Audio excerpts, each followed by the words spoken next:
I turned my old t-shirts back into workable material. I got this idea from another video that I saw online, so I'm not going to take credit for it. But the first thing I'm going to do is de-seam the whole entire thing so that it lays flat. And that way I will have the most amount of material to work with, and the strings that I cut will be consistent.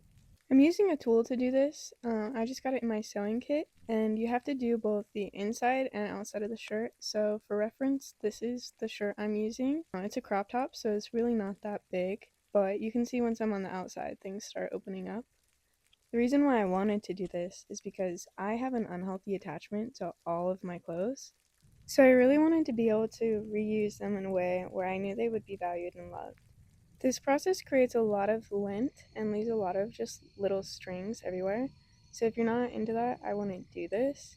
But now that I have everything all ripped apart and laid flat, I can take each piece and use a spiral motion to cut around the edge, working my way into the center. This works on every single shape.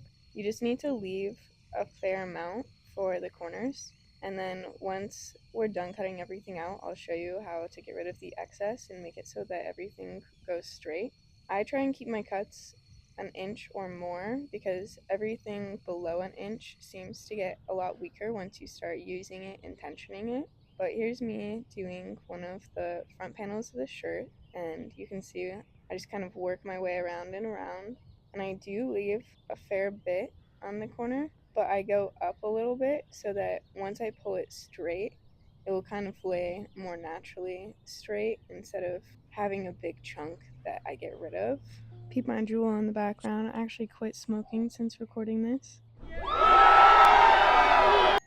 And after cutting the whole shirt, this is how much material I'm left with.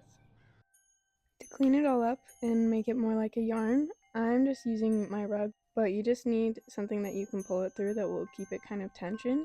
And then I pull it straight and trim the corners. I try and trim them as straight as I can so that there won't be any like frayed ends that are going to catch on anything.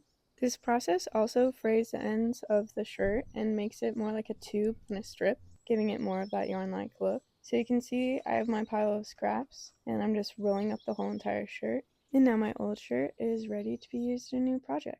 And that's how